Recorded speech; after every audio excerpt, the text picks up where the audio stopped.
So there's something that I found, and it's just really cool, and I want to share it with you guys. If it wasn't for Baldur's Gate already being this incredible game and the story of Larian Studios being so cool and the game being feature complete, no microtransactions, and incredible game design, the story just keeps getting better, which is kind of crazy. And actually, it seems like people over on the Blizzard forums agree. Did Larian Studios pay you trolls for advertising Baldur's Gate 3? Stop promoting the game. 1, they are 2 different video game genres. 2, it's advertising for a game of a completely different company. Baldur's Gate 3 can't be that good. If they paid people to promote their game on a video game forum from another company's, it's like if you go to McDonald's and say they make better food at Burger King. You don't do that because that's rude. You steal the customers/players from other people. So that wasn't actually what I was going to show you, but I did anyway because I thought it was hilarious. So if you notice, they were talking about advertising, and I brought it up in other videos. I went to school for marketing, so I kind of geek out on these kind of things. And I wanted to share something really cool that I found about their marketing campaign with Baldur's Gate 3. See, Larian Studios didn't go the normal route that most developers usually do. We don't got billboards and stuff all over the place. We're not getting spammed with commercials or ads all the time for the game or anything like that. Not saying that they probably don't have a couple advertisements that are out there. They'd be dumb if they didn't. But they approach content creators, and not in the way that most of these companies normally do. And I want to share that with you today because I saw a story, I saw a post from another YouTuber, and this is just really cool. So I was browsing through YouTube like I normally do, and I came across a post from Joel Haver. Joel Haver is somebody that you have seen online at one point in time. He's made popular videos like playing an RPG for the first time, returning to an RPG that you haven't played in a while, and recently he made Life, but it's Baldur's Gate 3. Joel's post reads, "A few months ago, I put out a video talking about sponsors on YouTube. In that video, I said more sponsors need to let creators be creative. That week, Larian Studios reached out to me, and they said they saw my video and wanted to let me be creative. They gave me no script, no stipulations, and just trusted me to do my thing my way. This week, I released the product of that collaboration, Life, but it's Baldur's Gate 3.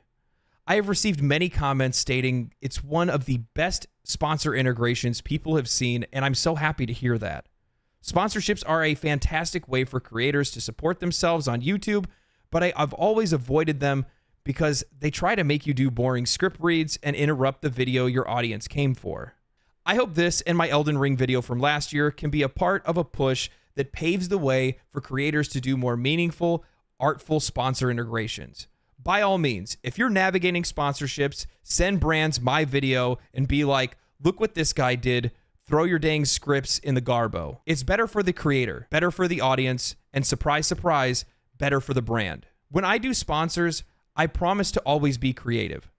Genuine work that feels like something you'd see on my channel anyways, and only for products that are good and companies that I think offer people something worthwhile. Thanks for watching. Love, Joel. P.S. This post is not sponsored, just thankful." Now, I'm also going to go ahead and play a clip from Joel's video that he references because it adds a lot more context to this conversation. I've ignored hundreds of sponsor emails. The only one I did was Elden Ring, and that's just because I love the Souls games. And I was like, hell yeah, I'll do this. But even then I told them, I'm like, I'm not reading the script, just let me do whatever the hell I want. And then I uploaded it without their approval. Like, I didn't send it to them first, which was probably a dumb move, but it worked out. People liked the video. But yeah, I don't run this channel like a business, and I'm gonna keep it that way. I wanna put the art and creativity first. I wanna make what I wanna make in the least annoying way possible. But the longer I sit and wrestle with that thought that I could have made more money, the more I realize that there are so many people I love and care about in my life who could use that money. And if I just took a hit to my artistic integrity every now and then, I could just get that money and give it to the people in my life and help people. Putting the art and creativity first.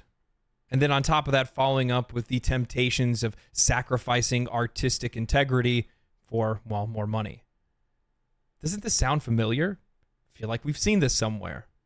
These are the same type of sentiments that are shared by Larian, so it makes a lot of sense that they would reach out to Joel and want him to make a video where he is being himself.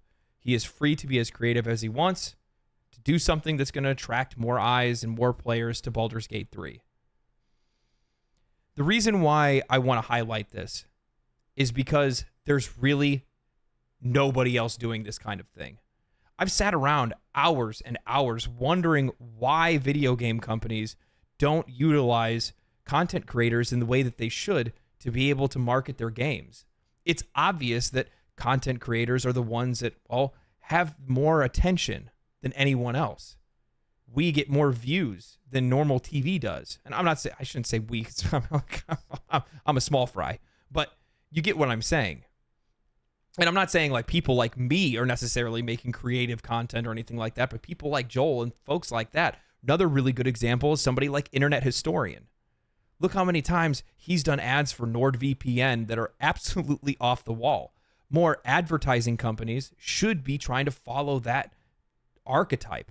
They should be doing that. They should allow creators to be creative the same way that these companies are allowing their employees, like Larian, to allow their employees to be creative. And then you end up getting this end product that pleases the audience. You don't have to sacrifice artistic integrity to make more money. You can make a great product and still make money. Yes, you can be slimy like Rockstar with Red Dead Redemption, or you can make something that's not going to sacrifice the goodwill that your company has built over years and years of making great games that people love. It just doesn't make a whole lot of sense, because at one point in time, you're going to rob yourself of so much creativity that you won't be able to make great products anymore. I think a great example of this is a company like BioWare, who's made some of the most beloved titles in video game history. We're talking about the people that made the original Baldur's Gate games. We're talking about Jade Empire and Mass Effect 1, 2, and 3, Dragon Age Origins, Star Wars The Old Republic, only later to be the company that comes out with Dragon Age Inquisition, Mass Effect Andromeda, and Anthem. The minute that Baldur's Gate 3 entered my YouTube algorithm, the next thing you know, I start getting showered with all of these awesome videos from all these different content creators. And to be honest with you, it's actually all of my algorithms that Baldur's Gate 3 is haunting right now, because, well, I just keep searching for the game on just about every single platform. But you're seeing musicians that are covering different songs, which tells you a lot about their music if they were so confident in it that they would pay people to, cover their songs.